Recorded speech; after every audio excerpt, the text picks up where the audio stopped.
je commence à être accro au café là. À la base, j'en prenais un juste avant le montage. Et là, je commence à en prendre un 1h30 après le réveil. J'ai vu qu'il fallait attendre, il fallait laisser son corps se réveiller avant de prendre un café. Et là, ça y est, je commence à être dans le train, hein. Arrête, c'est dingue aussi. Genre, tu bois un café, arrête, t'as l'impression que t'es réveillé. Là, je l'ai pas encore bu. Et on peut croire que je suis réveillé. Et je commence à me réveiller. Donc, est-ce que je devrais prendre le café? Ouais, il est déjà prêt de toute façon. Ah oui, ça là, voyez la grimace. Vous pourriez croire que c'est désagréable, mais en vrai non. Parce que quand le chaud il traverse mon corps, j'ai l'impression que c'est ça qui me réveille en fait. Est-ce que je devrais boire de l'eau chaude? Vas-y, je raconte peut-être un peu trop ma vie là. Aujourd'hui, on est vendredi et il y a plusieurs choses qui sont sorties aujourd'hui. À 17h30, j'annonce aux yeux de toute ma communauté, de tous mes fidèles soldats, de tous ceux qui aiment ce que je propage, je leur annonce la date de sortie de PPFW. Je leur dévoile la cover et tous les visuels qui vont avec. Donc là, je suis juste impatient, je suis juste hype. Comme moi, je filme que mes matinées et qu'après, pendant toute l'après-midi, je fais du montage, ça veut dire que je vais essayer de me filmer pour voir mes réactions à moi, comme ceux de l'équipe, pour voir, voilà, si les précommandes, ça se passe bien ou si c'est éclaté. Et en plus, quand je vous dis ça, genre, je réfléchis quand même à me filmer. Parce que si je rate les précommandes et qu'en vrai, il n'y a pas beaucoup de personnes qui sont intéressées, ouais, c'est la honte. Et j'aime pas dire que c'est la honte parce que vas-y, c'est un échec. Et c'est bien de voir quelqu'un qui échoue parce que voilà, tu te dis que sur Internet, il n'y a pas que des gens qui réussissent. Mais est-ce que tu as envie d'incarner ce mec qui échoue? Après, gros, là, je pose des questions, genre j'ai déjà la réponse. Non, j'ai pas envie d'incarner un mec qui échoue. Le but, c'est de montrer mon ascension et de montrer que voilà, au départ, c'était pas facile. J'ai eu des échecs, mais que je vais réussir. Mais comme là, je suis dans le moment où je vais peut-être échouer, c'est dur, genre, c'est dur de vouloir montrer tout ça. Ça revient à se filmer quand t'es pas bien. Et là, filmer quand t'es pas sûr de tout vendre, t'es là à 17h30, le site il ouvre, et tu vois, tu fais 10 précommandes, t'es en mode, ouais, ouais, je suis content. Le plus important, c'est d'avoir fait le projet, tout ça, je suis fier d'avoir partagé tout ça avec vous, les gars. Non, non, il faut le dire, les gars. Vendre, ça fait aussi partie de l'expérience qui nous fait kiffer, qui fait qu'on est fier de nous. C'est bien de faire un bête de projet, mais ça fait aussi plaisir de voir que ça vend. Tu te rapproches de ce goal, de ce but qui fait que tu veux vivre de tes créations. D'ailleurs, je vais faire une vidéo sur qu'est-ce qu'un artiste. Est-ce qu'un artiste, il doit trouver un équilibre entre ce qu'il fait, ça lui plaît, mais il doit aussi faire quelque chose qui plaît aux gens. Mais ouais, ouais, ouais, ouais. En parlant d'artistes, aujourd'hui, il y a deux gros artistes qui ont sorti des projets, si on peut appeler ça comme ça. Je sais pas si c'est des EP ou des albums, mais en tout cas, c'est des projets. On a Damso et The. Et j'ai tout écouté. J'ai tout écouté les deux, j'ai écouté tous les titres. Et là, je vais donner un avis à chaud. C'est important que tu comprennes que c'est un avis à chaud. Par exemple, Watergate. Au départ, mon avis à chaud était pas très positif. Et au final, il y a beaucoup de sons quand même que je réécoute de temps en temps. Ce qui signifie que finalement, c'est plutôt positif comme note. Et là, du coup, je vais donner mon ressenti par rapport à leur projet. Damso, faut savoir que j'étais un grand fan. Au point d'aller à ses concerts. D'aller à ses concerts. Je suis allé à un de ses concerts. Mais pour que moi je me déplace, que je paye pour aller voir un artiste, pour consommer ce qu'il vend, il faut y aller. Genre, faut vraiment que tu sois fort de ouf. Et du coup, ouais, je suis allé à un de ses concerts. Et franchement, c'est l'une des plus belles expériences de ma life. Bon, là, à chaque fois que je dis ça, gros, j'ai l'impression que j'abuse de ouf. Mais maintenant, là, depuis Lithopédion, moi, ça me touche plus, en fait, ce qu'il fait. Ce qu'il fait, ça me touche plus, je sais pas. Encore Calf, il y avait quelques sons où j'arrivais à trouver mon bonheur, que je réécoutais, etc. Mais, ce qu'il fait depuis après Lithopédion, ça me parle plus. Et ça m'attriste. Ça m'attriste parce que, gros, j'étais trop fan. Genre, j'étais tellement fan que j'essayais de faire ces énigmes. Je regardais toutes ces interviews. D'ailleurs, je regarde toujours toutes ces interviews. Parce que même si ces sons il ne me parle plus. Ces interviews, le poteau, il a une réflexion de fou. Quand je vous dis que les réflexions, les pensées, c'est les plus belles parties de l'homme, et quand je dis l'homme, hein, je parle de la femme aussi, hein. À chaque fois je dis ça, à chaque fois j'y pense pendant le montage, mais homme, femme, c'est pareil, je dis l'homme, j'englobe tout le monde. Gros, Damso, très très belle réflexion. Lui, il m'a fait réfléchir, hein, il m'a fait cogiter, hein. Mais bref, voilà, genre j'ai écouté le projet, j'ai menti, et les sons sont bons, mais je sais, genre en fait quand j'écoute le son, je me dis ouais, le son est bon, mais je sais que je vais pas réécouter. Genre, je le sais. Genre, j'ai l'impression que maintenant, quand j'écoute un projet, je suis comme ça. Je suis en mode, ok, moi, je capte le délire. Ok, le son est bon, ouais, je peux bouger un peu la tête, mais je vais pas réécouter.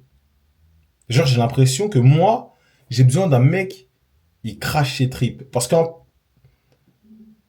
que je suis dans cette méta-là, en fait. J'ai besoin d'un mec hargneux qui veut tout arracher. J'ai besoin d'un mec qui va trouver les mots, qui va le dire avec une intonation qui va toucher mon cœur. Bref, tous les titres que j'ai écoutés, ça m'a pas touché. Ça m'a pas fait frissonner. Et c'est malheureux à dire parce que quand t'as été touché par un artiste très très fort, t'as envie qu'à chaque fois qu'il sort quelque chose, ça se reproduise. Mais les gens changent, les gens se développent, tu changes, tout le monde change, ce qui fait que peut-être qu'il y a 5 ans, t'étais monté dans le train, en même temps, lui, il a vécu des choses, il a changé, j'ai vécu des choses, j'ai changé, et maintenant, j'ai quitté le train, et peut-être que même lui, il a quitté le train dans lequel j'étais.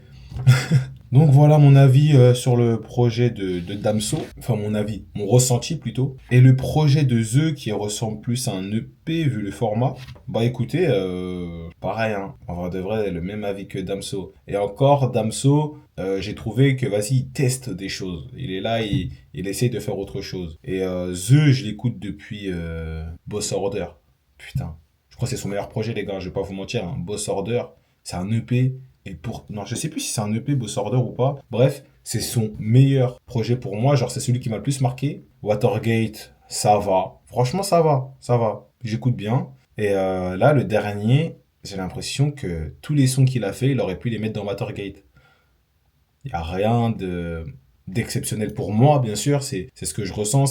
En fait, c'est du The. En fait, c'est juste ça. Franchement, si vous êtes fan de The depuis la première heure, vous êtes servi. Le Boog, il excelle dans son domaine. Genre, je pense que c'est comme ça que je le vois. Je le vois comme un mec qui fait des sushis depuis 80 ans. Lui, son but, c'est juste de faire des sushis incroyables. Mais pour ma part, je suis en mode, quand j'écoute un artiste, surtout que j'aime bien, j'ai envie qu'il arrive à rester dans sa, comment dire, DA entre parenthèses, mais à en sortir pour l'étendre. Genre, c'est un mélange entre son ancienne DA et une nouvelle DA qui forme une nouvelle DA, mais toujours avec ce qu'on aimait bien chez lui de base. Et je pense que c'est ça le plus dur chez un artiste, et je sais de quoi je parle. Parce que j'essaye de sortir de mon ancienne DA, et en même temps de garder les choses qui plaisaient, mais c'est compliqué. C'est compliqué. De trouver le juste milieu, de trouver l'équilibre, que ça te plaise et que ça plaise aux autres, parce que quand tu vis pas de ta musique, tu dépends de l'avis du public, bah tu dois trouver cet équilibre et c'est compliqué. Doppelganger, bah là à chaud, je suis en mode bon, faut que je réécoute. Il y a des sons, ils sont sympas, il découpe bien, il a de bonnes rimes, mais il y a aucune phrase à la première écoute hein, qui m'a marqué. Il y a aucune track où je me suis dit ah c'est une dinguerie. Et vas-y, ça me fait chier en vrai, parce que aujourd'hui dans le rap, j'ai l'impression c'est dur de trouver un mec qui va te gifler. On dirait et là quand je dis dans le rap, je me mets même là-dedans. Hein. J'ai l'impression on est bloqué dans un truc où on a vite l'envie d'envoyer de la musique et du coup on écrit sur des prods qui nous touchent pas vraiment. Ce qui fait qu'on rappe pas vraiment avec les tripes. Et du coup, t'envoies des sons qui sont potables, mais qui dégagent rien. Quand je vous dis ça, par exemple, les mecs, il va m'envoyer une prod. Je la trouve bien à 60%. Mais je me dis, vas-y, je peux forcer, je peux écrire dessus. Mais quand tu forces à écrire sur une prod, tu vas chercher dans ta réflexion, tu vas galérer un peu. Et ça fait que t'écris pas avec les tripes. Les mots, ils viennent pas tout seuls, c'est pas fluide. Et je pense que ça se ressent quand t'écoutes, tu te dis ok, bon, le son il est potable, le son il est bien. Mais ça c'est une semaine dans les écouteurs. Un autre artiste peut faire la même chose. Parce que tu t'es forcé, t'as allé chercher des mots, c'était pas fluide, tu sens que c'est pas ta vie, c'est pas les émotions de ta life qui est dans le titre. Et ouais, je pense aujourd'hui c'est ça qui manque dans le rap. Et c'est ça que j'essaye d'apporter. J'essaye aussi de mettre mes tripes dans chaque titre. Et là, quand je dis dans chaque titre, je parle de PPFW, j'essaye de surprendre tout en restant moi-même. Mais voilà, franchement, j'ai hâte d'avoir votre retour vendredi prochain. Votre retour à chaud comme à froid au bout d'une semaine, 2 semaines. J'ai essayé d'avoir des paroles marquantes, des phrases qui vont rester dans votre oreille, d'avoir une interprétation qui change de ce qu'on peut entendre dans le rap. Enfin bref, revenons à eux. Je pense que ça va me demander une réécoute pour bien capter le délire. Damso, je sais pas si j'ai envie de réécouter parce que, vas-y, genre juste le mood du projet, je suis pas fan. Alors que eux, je sais que c'est un truc, j'ai l'impression que c'est comme le bon vin. Plus je réécoute, et plus je suis en mode, ah, il est bon quand même. Ah, il est bon, franchement, c'est sympa. Maintenant, j'ai hâte de savoir qu'est-ce qui va sortir le même vendredi que moi. Franchement, j'ai hâte. J'espère mon projet, il va marquer. Genre, je me demande toujours comment faire pour que ton projet, il dure dans le temps. Je pense savoir, mais je suis pas sûr. Et je me réfère beaucoup à PNL parce que c'est les seuls artistes que je connais où j'ai l'impression de réécouter leurs projets même 5 ans après et c'est toujours aussi bon. Dans tous leurs projets, j'arrive à me retrouver 5 ans après et à réécouter. Mais c'est archi rare les autres artistes avec qui j'arrive à faire ça. Des fois avec Nino, j'arrive à faire ça sur certains sons. Là, quand je vous dis ça, je pense à No Life. No Life sur le projet Réfé. Quand il rappe comme ça, avec ses tripes, avec la hargne, mais ça c'est un truc qui peut durer trop longtemps, l'émotion elle est toujours là. Et du coup PNL, comme je vous disais, je pense que ce qui fait que ça dure dans le temps déjà c'est le type de son. Cet effet planant. Ça j'ai l'impression que c'est un style de son qui vieillit très lentement. Mais très lentement. Et il y a un deuxième facteur, c'est que PNL, t'as l'impression qu'il rappe avec le cœur. Il s'en battent les couilles un peu de la rime. D'ailleurs, la rime, j'ai l'impression que c'est en train de mourir. C'est en train de laisser place à vraiment l'émotion. Les gens vont d'abord écouter le flow, ce que tu dégages, avant d'aller écouter en profondeur, c'est-à-dire la rime. Et d'ailleurs, ça c'est ce que j'ai fait avec PPFW. Je me suis concentré sur le flow, sur le ressenti, qu'est-ce que tu vas ressentir première écoute, avant de me concentrer sur la rime. Du coup, je disais PNL, quand tu les écoutes, ils s'en battent les couilles un peu de la rime, enfin, ils s'en battent les couilles. Je trouve que c'est d'abord ce qu'ils dégagent avant la rime. Voilà. Et pourtant, ils ont des belles rimes, hein. J'ai l'impression que chaque titre, PNL, ça sort avec les tripes. Et le fait aussi qu'ils soient patients, qu'ils se précipitent pas pour sortir leur projet, bah ça joue là-dessus. Parce que si tu prends le temps de faire des sons où tu rappes avec tes tripes, bah ça fait toute la différence. Alors que, par exemple, moi, je suis là, j'ai envie d'être actif. Tous les mois, j'ai envie de sortir des sons, etc. Mais pour faire un son où tu rappes avec tes tripes, en tout cas pour moi, ça me demande du temps. C'est pas un truc que tu peux sortir tout le temps. T'as besoin d'être dans un état, t'as besoin d'avoir vécu des choses, d'avoir eu certaines expériences pour pouvoir mettre tes tripes sur un morceau. Et même, il faut avoir la bonne prod. Si t'as pas de bonne prod, tu peux pas faire un bon morceau. Enfin, selon moi. Genre, tout part déjà de la prod. Est-ce que la prod, elle t'inspire réellement ou tu t'efforces à écrire dessus?